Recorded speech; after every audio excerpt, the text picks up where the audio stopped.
Many developers experience highs and lows, putting time into a game that's amazing and then watching it grow old or inactive, or in this developer's case, get obliterated.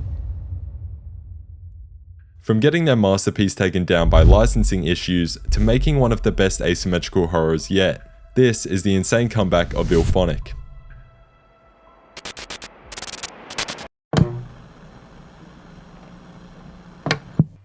Founded in 2007, Illfonic is an independent video game developer with various studios across the United States.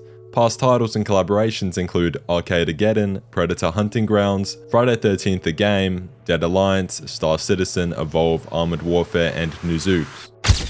Many of these titles are asymmetrical horror, and they're definitely veterans of the subgenre, creating one of the first modern asymmetrical horror titles in early 2015, Evolve. This game was definitely a good look into the subgenre of asymmetrical horror, though it would soon die due to falling out with their publisher, 2K.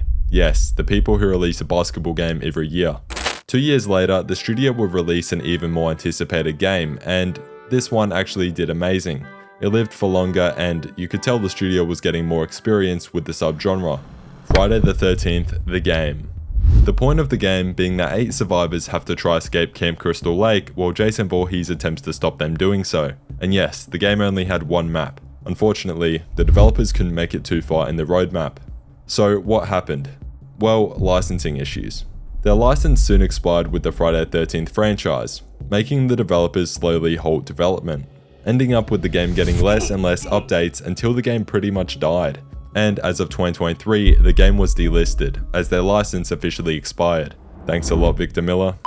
Throughout this period, by the way, Illfonic was still working on other projects such as Arcadegeddon and Dead Alliance. So things weren't too terrible outside of these asym horror project flops. Eventually, and this is much more recent, Illfonic would release another horror multiplayer masterpiece, Ghostbusters Unleashed. Actually, I retract the masterpiece part, but it was actually a pretty fun game, and it's still active to this day. The gameplay is basically how the movies went.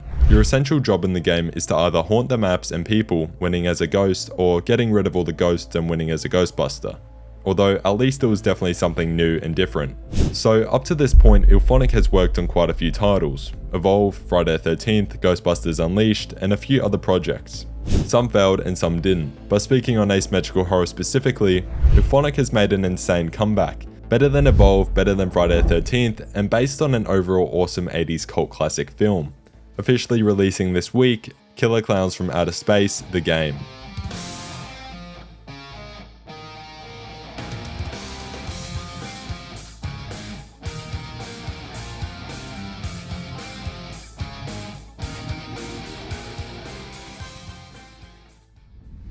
In this crazy fresh take of an asymmetrical survival horror experience, you'll have to either work with other humans to collect weapons, survive, and ultimately attempt an escape, or chase down and instill fear in the humans to the best of your ability, utilizing the insane weapons and customizations that are open to the clowns. From driving around in an invisible car to turning humans into living cocoons with a ray gun, there's a lot on the table for sure.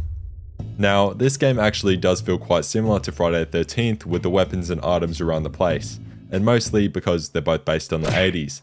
But the developers definitely did a great job in customizing the weapons, items, and cosmetics for this game specifically. Then, of course, the difference that Jason Voorhees was the solo killer, whereas we have up to 3 clowns in the new game. I'll now go through a thorough rundown of both teams, their customizations, unlocks, and overall gameplay.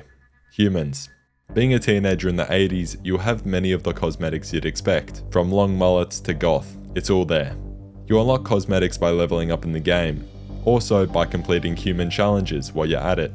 As a human, you'll have a variety of classes to choose from, that change your health, stamina, strength, and movement speed. The first class everyone has being athletic, having higher movement speed and stamina to help you outrun the clowns more easily.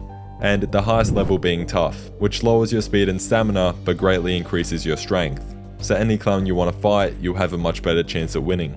As for gameplay, there's quite a lot of fun to be had, as long as the clowns aren't insanely high levels, that is. Trust me, you don't want to be versing the scout with a bouncer ray gun, but I'll get back to that more in a bit. The game has 4 maps, with each map consisting of 4 different exits, and 1 last chance exit. All these exits require certain items and or weapons in order to use. There's the boat, which requires a gas canister and spark plug. The portal, requiring 2 spark plugs. The bridge. You'll need to have weapons to break the barricade, and then use the key, which can be found around every map. The bunker, which requires a gas canister and keycard, which too can be found around each map. Then there's also the Terenzi brothers, aka an ice cream truck escape, that spawns somewhere in the map when there's 30 seconds left before the clown apocalypse, which massacres all the humans that haven't escaped yet with cotton candy. There will also be cotton candy on all the escapes that you have to remove before using. And with each component, similar to Dead by Daylight, you'll have to complete these small mini games every now and then, that you have to click on the right spot, otherwise the clowns will be notified that you're trying to escape. Same also goes with if you're sprinting, or out of stamina, but this notification will appear grey. Clowns.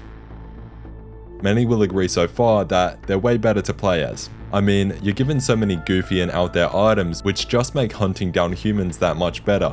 There might be a slight balancing issue, or I'm just terrible as a human.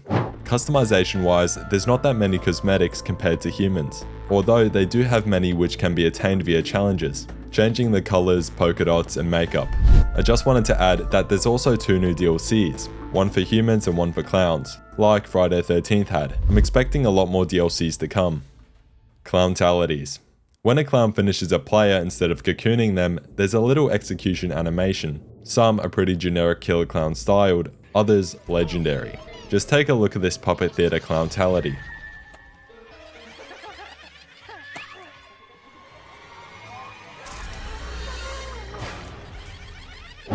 Tricks. These are basically utilities. You can repeatedly use them, having a cooldown in between though. You're already assigned 2 that cannot change, but the third can. The first being jump. Having a 60-second cooldown, this trick allows you to teleport anywhere on the map that you or your fellow clowns have discovered prior. Then we have LOL, temporarily boosting your health and stamina, and also speeding you up for a bit. You can use this one every 109 seconds. Third being whatever you decide to choose, having a 149-second countdown in between. I personally like the balloon dog. It allows you to sniff out the direction that a human is in, if they're in your area. And killer clowns wouldn't be killers if they didn't have a large arsenal of crazy weapons. Weapons are unlocked at certain levels, with the highest primary weapon being the bounce caster, a weapon that once shot will rebound cotton candy balls off walls and floors, and the secondary being boxing gloves. The pinnacle of this game really comes from the weapons. There are so many combos to create and so much fun to be had. My personal favourite weapon of all is the popcorn bazooka. While doing some damage per shot, it has an insane range and tracking ability. If you've played the game already, let me know if you agree down below. The gameplay as a clown has to be the best part of it all. You and up to 2 other clowns will scout the map, finding and chasing down all the humans. You can't find any? Well, you can spawn in small partners to help you out.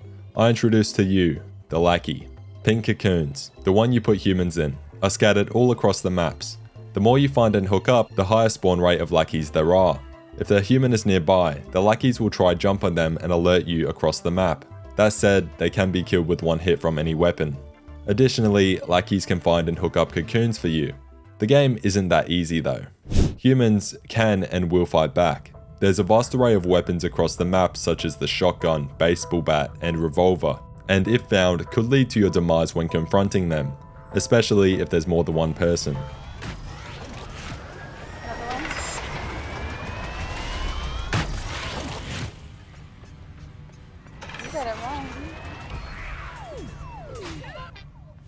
I've confronted 3 humans before and it didn't go well. Well, yes, you have a lot of health, but depending on the weapons the humans have, you could easily be pummeled to the ground. If this happens, you'll want to spam your spacebar a lot, as the humans can then poke your glowing red nose, and you're out of the game for 60 whole seconds. A sharp object being a one-shot, while other items such as the baseball bat taking longer or breaking halfway through, unable to finish you. Now, when it comes to death as a human, the game offers a few unique features, such as the resurrection machine, allowing players to start up and activate, and if successful, reviving every dead player. Though it will take a while to start up and you could get killed while doing it, but it's worth it to save your friends. The second feature being that players who are dead can also play minigames. Every minigame finished will give the player spectated a random weapon or item, ranging anywhere from an icy pole to a shotgun. Further, there are dumpsters and other hiding spots humans can hide in, and also radios/televisions humans can turn on to trick you into thinking they're there. so be sure to keep your awareness to an all-time high, and keep out for those challenges too. Many won't come naturally, especially the clown ones. Overall, this game does a lot. The developers took one of the craziest and out there films and managed to turn it into an amazing PC and console title. Throughout my 15 hours of gameplay so far, I've been very surprised with the amount of small details that have been included, like the boot prints of the clowns on the floor for example. I do potentially believe there to be some balancing issues with the humans. I mean, it feels like you're sentenced to death the minute you get into the game, but that said, I have found myself escaping a variety of ways, evading and even killing off clowns in many instances. Also, it would be really hard to make the survivors in this game nearly as interesting and intense as the clowns. I think Illfonic did a great job with this title, and it's definitely good to know that they're heading in the right path from prior mishaps. What do you think? Let me know your thoughts down below. That's all. Peace.